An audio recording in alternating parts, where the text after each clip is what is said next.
Six Flags Great Adventure in Jackson, New Jersey is my home park, and I have ridden pretty much all their coasters except for Green Lantern, Little Double Coaster, and Dark Knight Coaster. But with that said, I have ridden the other 11.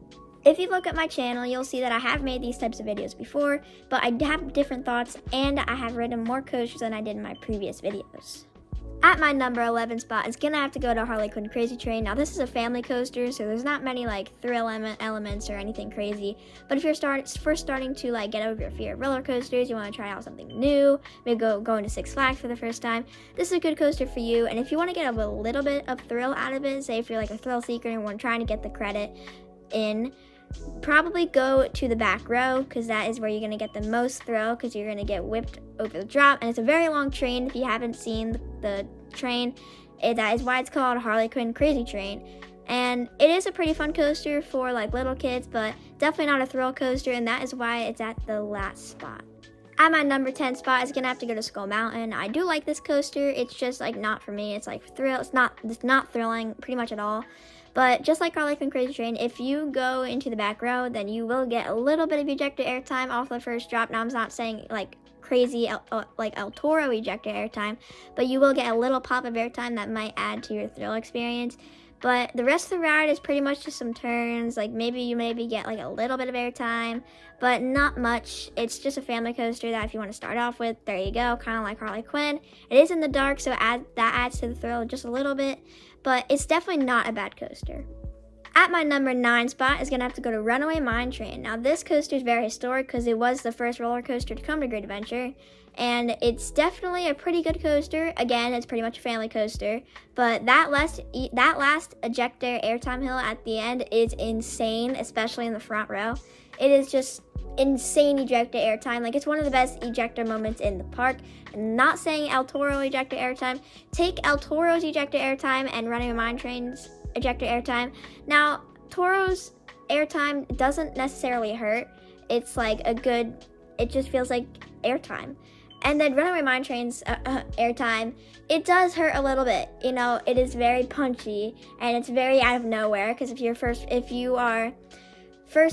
first time riding it and you have no idea what's going to be like, just expect very good airtime at the end of the ride. And it's just a crazy ride overall, especially at the end.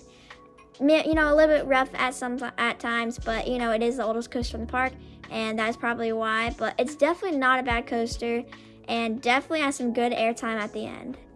At my number 8 spot is gonna have to go to Joker. Now this coaster is a pretty fun coaster, and it is a very temperamental ride. It depends on when you ride it. One day it can be pretty intense, not super intense, you know, kind of just like maybe some hang time, not a lot of flips you're getting. And then the next day it might be crazy, you get many flips, like super intense, but it's a very temperamental ride that way.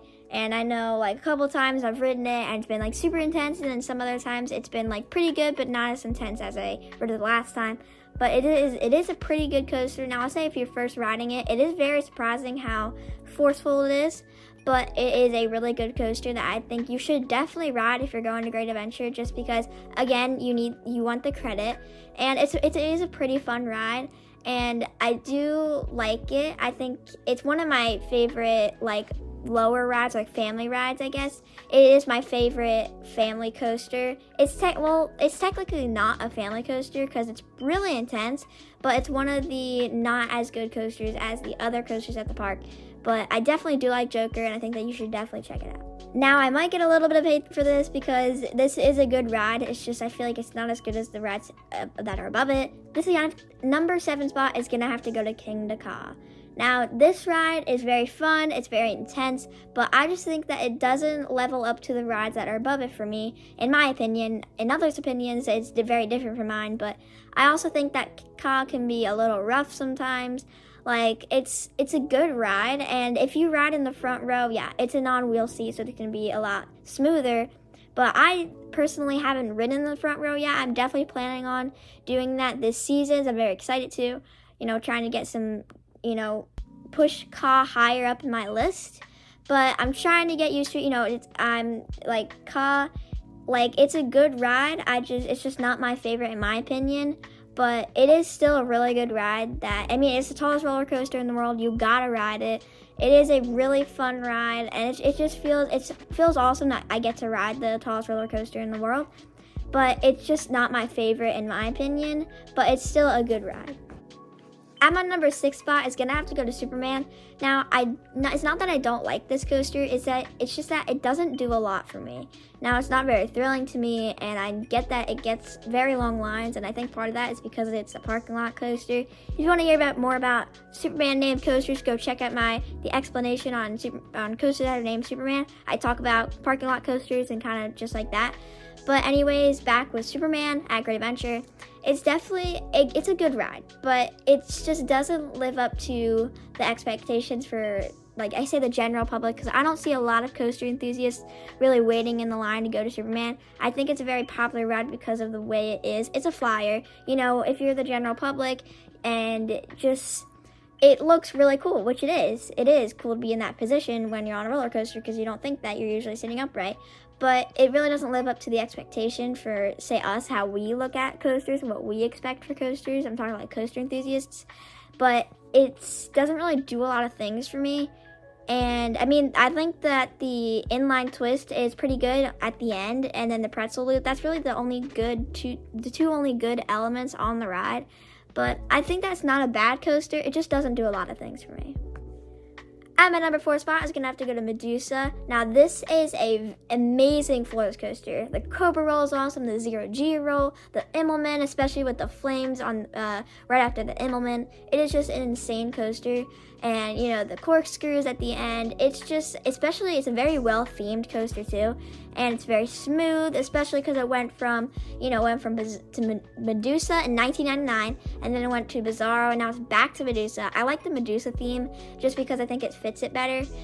And, I already have a coaster that's named Superman, so it's kind of like Bizarro, Superman, kind of like how Superman at Six Flags New England, it went from Superman to Bizarro to Superman again, and it's better as Superman, just with its original theme. And Medusa is just a very fun ride, and the first time I rode it, I was very surprised because I was like, wow, that is way better than I thought it was going to be. It's a very underrated coaster, and I think that it should be higher on people's lists because it's a very fun coaster that has some great inversions and is definitely, in my opinion, my favorite float coaster. At my number 3 spot is Jersey Devil. Now, this coaster is awesome. It's amazing. It's insane. It's just so many things about it. The drop is awesome.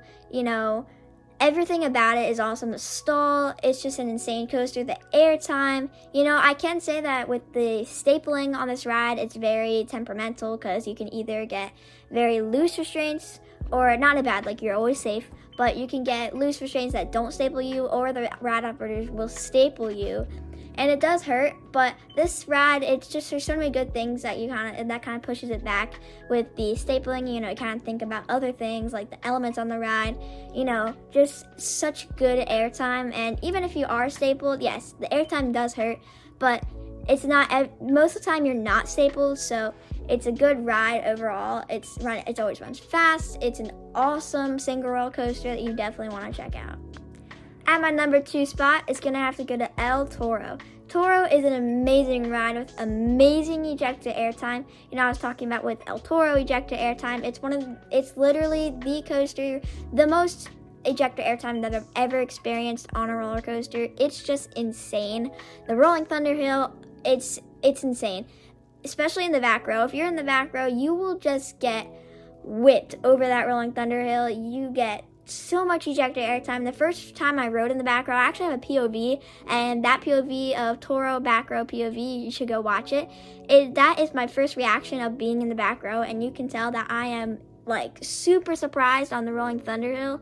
It is just an insane part of the ride. And then after that, it's just a twister section, which is really crazy right after the Rolling Thunder Hill. And I do like, now here's a little tip for Toro. Yes, it can be a little rough at times, but if you go into a non-wheel seat, kind of like how Ka has it in the front row, it'll be much, much smoother. And I do recommend that because if you're like a first-time rider and because like you don't want to ride the coaster and then you don't want to ride again because it's too rough, and then don't know that there's a seat that you could be riding that is way smoother and you makes you want to go on it again. So definitely choose a non-wheel seat. I definitely recommend that. And Toro is just an amazing coaster. All right, I think a lot of you know my number one spot for Great Adventure, but it's gonna have to go to Nitro. Nitro is an amazing ride, a great B&M Hyper with great airtime, mostly floater airtime unless you get a very, like, a certain day. It's a very temperamental ride, just like Joker or Toro. It's very temperamental that way, and Jersey Devil, but because if you get it on a fast day, you're gonna get some ejector airtime, not as much as Toro, not like Toro ejector airtime, but you're gonna get some mostly floater airtime, and that helix at the end is just insane. It pulls off so many G's.